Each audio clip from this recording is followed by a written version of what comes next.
You've just entered the Bear Report, your digital zone for all things Chicago Bears.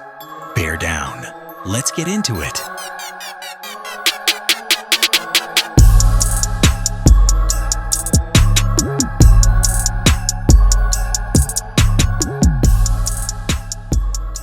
Welcome, dedicated learner, to another deep dive into the information stack you've shared with us.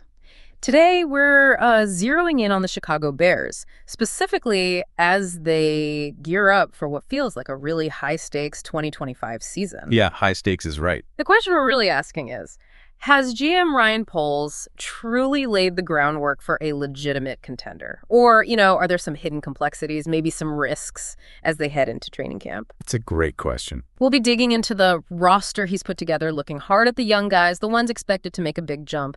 But even more specifically, we're peeling back the layers on the intensity of training camp itself, the absolutely critical battle on the offensive line, and some recent roster moves that, frankly, have raised a few eyebrows. Mm-hmm. Think of this as your essential, maybe nuanced pre-training camp briefing. Precisely.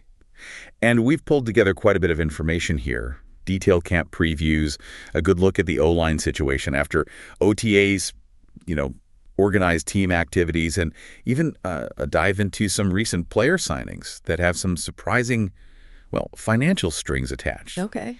Our goal isn't just to list facts. It's to sort of highlight the why behind these moves, what really matters as the Bears try to, flip the script after that 5-12 season last year. It's actually fascinating how these different threads weave together, right? Yeah. Gives you a real picture of the strategy. Yeah, it does. So let's jump right in, what everyone's buzzing about.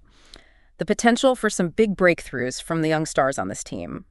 The excitement around the Bears for 2025, it's almost tangible. And yeah, a lot of it comes down to the talent Poles has brought in. Definitely. The reports are pretty consistent high expectations for several young players. They're not just hoping they improve. They're expecting them to really push this team into contention in the NFC North. It feels like a shift. Right. From hopeful development to expected impact. Ooh. And when we talk about a major leap, you got to start with Caleb Williams. I mean, he seems poised for a really significant step forward in year 2. Mm-hmm.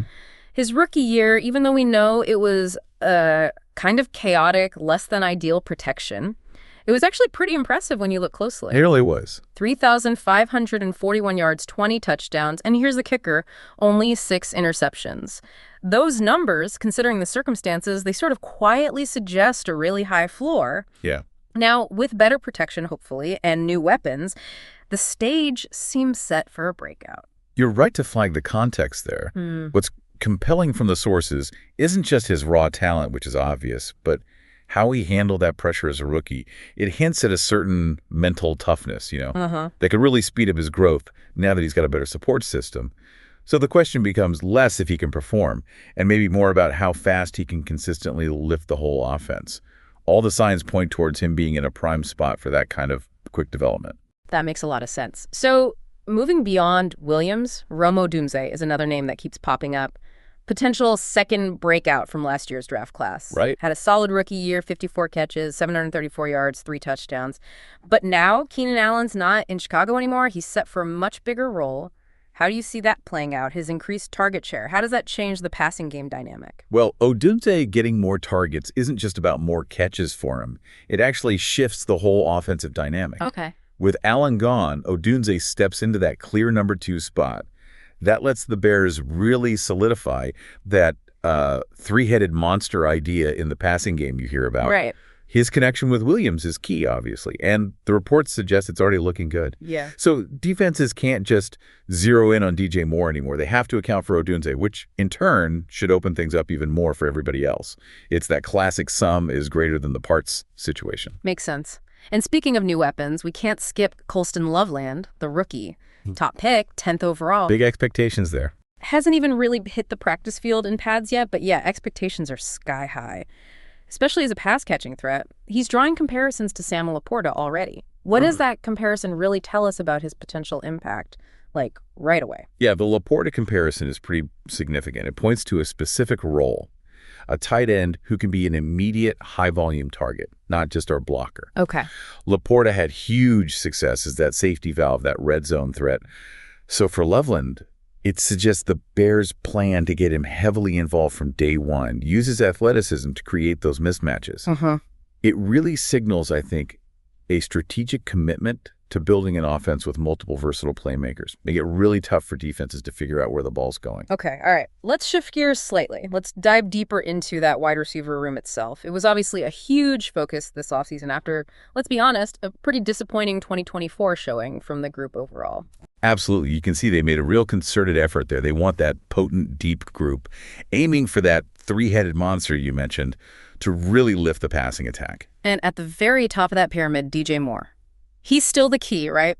The absolute linchpin for this passing game. No question. Even with Caleb Williams finding his feet last year, Moore nearly hit 100 catches, nearly 1,000 yards, finished with 98 receptions, 966 yards, 6 scores.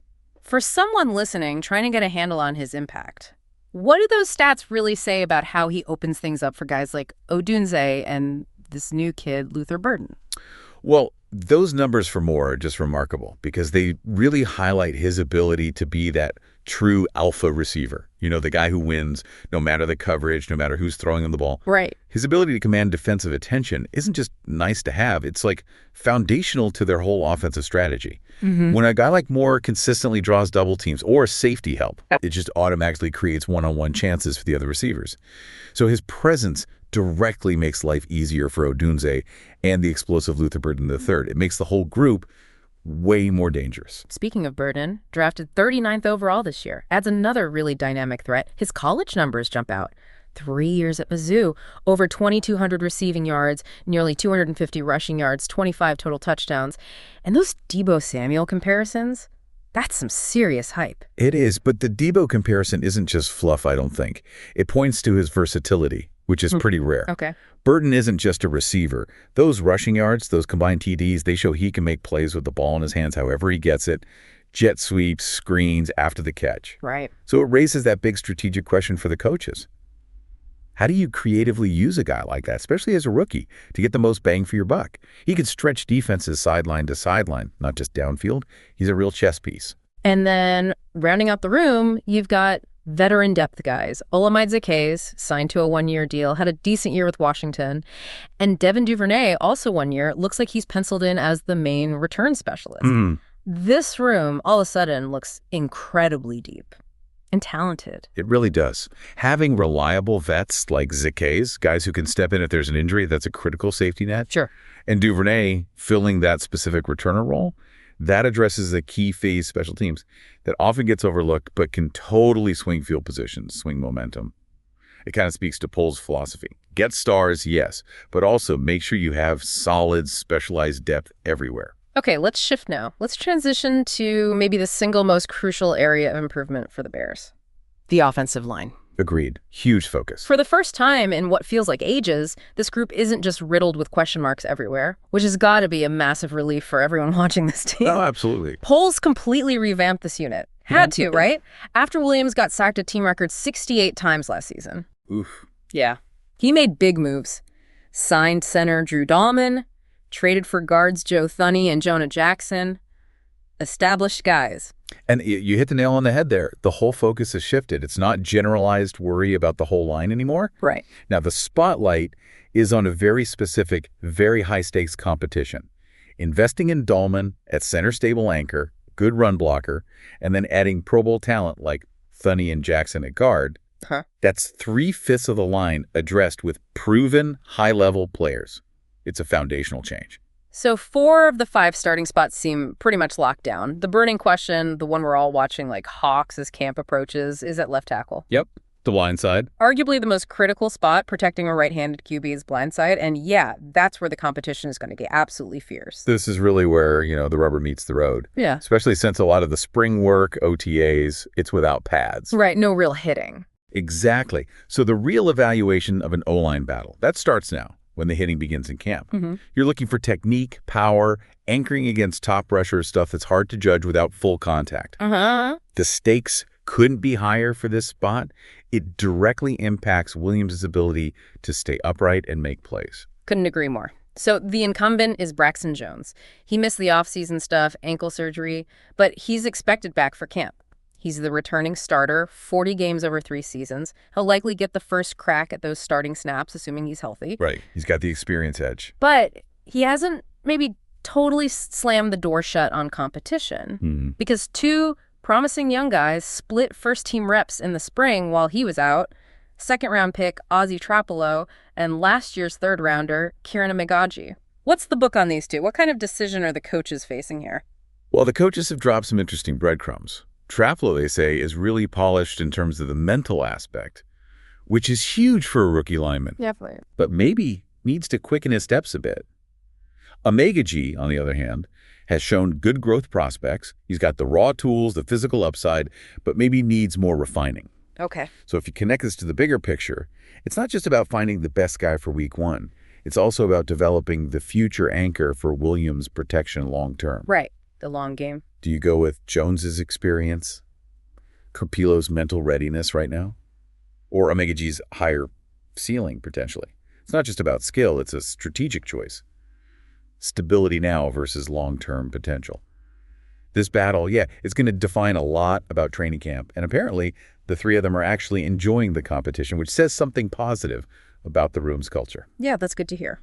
Okay, now for our final and maybe most intriguing report. As training camp gets closer, roster cuts get closer too. And we've seen some interesting, maybe even puzzling contract decisions from polls recently. Players who might not even make the final 53 but come with significant dead cap implications. All right, this is where we get into the nitty-gritty of roster finances. For anyone listening who isn't familiar, dead cap is basically money a team still owes a player even after they're cut or traded. Counts against the salary cap. Exactly, counts against their cap. It's like a financial handcuff, limits what you can do later. So what's fascinating here is seeing the Bears commit money, sometimes significant money, to guys who don't look like locks to make the team. Especially when you think about the overall cap situation, it makes you ask, what's the strategy here? Okay, first up, offensive lineman Jordan McFadden, picked up off waivers from the Chargers, interior guy. He's got 2 years, about $2.175 million left on his deal. This isn't just a camp body contract, right?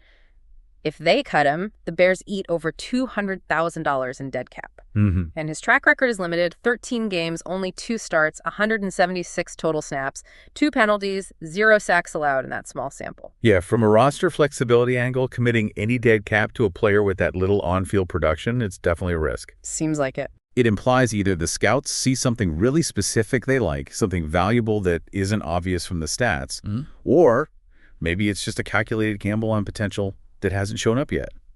It's the kind of quiet move that could actually impact your future cap space if it doesn't pan out. Then there's veteran running back Travis Homer, Yeah. known mostly for special teams. Primarily, yeah. He got re-signed even though that running back room looks pretty crowded.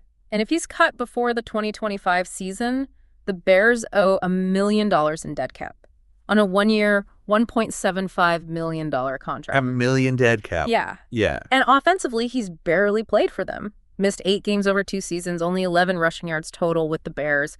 Given the roster, the cap, isn't that a huge risk for a special teams guy? You're right to flag the risk. $1 million dead cap hit for someone who doesn't contribute much on offense, especially when they have other guys who can play special teams. Yeah. It strongly suggests they value his special teams role incredibly highly. Like, indispensable. Almost seems that way, to the point where they're willing to take that significant financial hit if he doesn't make it. Honestly, that contract almost guarantees he makes the roster, unless some undrafted kid just blows everyone away. It's a clear strategic choice. Prioritize special team stability, even at a notable financial cost. Okay, and finally, this one is maybe the most head-scratching. 2 undrafted rookie free agent wide receivers, Jade Walker and J.P. Richardson. Right, the UDFAs. Both signed 3-year deals worth nearly $3 million, with over $200,000 in dead cap each if cut. Walker's apparently athletic, great physicals, good YAC stats, yards after catch, while Richardson had a big year returning kicks at TCU. Yeah, this is particularly fascinating because giving significant guaranteed money, enough to create dead cap like that, to undrafted rookies, that's highly unusual. Right. Usually they're just camp invites, low risk. It's exactly. Low risk, high reward. The dead cap here. It tells you Poles has an incredibly high belief in their potential. It signals he's either using a unique strategy to keep top undrafted talent, make it harder for other teams to poach them, or he genuinely sees something special in these two that warrants a real financial commitment right away. It's bold. You just don't see it often. It really reflects how much they value those specific skill sets they've grown. So wrapping this up, as the Bears head into camp, we've got this mix, right? Exciting breakout potential from guys like Williams and Odunze, a absolutely pivotal battle brewing at left tackle that will shape the offense, and then these kind of puzzling financial gambles on the edges of the roster. Indeed. And understanding all these intricate dynamics, player development, these specific position battles, polls calculated, sometimes unconventional, roster moves, it's really key to appreciating just how complex building a contender in professional sports actually is. Yeah, this deep dive definitely shows that while, sure, the spotlight in camp will be on the stars and the big battles, some of the most critical decisions impacting the team's future, their cap flexibility, they're happening more quietly, behind the scenes with these riskier contracts. So what does this all really mean for the Bears' quest to finally right the ship, make a serious run this season? Well, that's something for you to actively ponder as you watch every snap, every roster decision unfold in the coming weeks. Thanks for tuning in to the Bear Report. We're proud to be your voice in Bears Nation. If you liked what you heard, hit follow and spread the word. More news, more takes, more grit, coming your way soon. Don't forget to follow the show wherever you get your podcasts. And as always, bear down.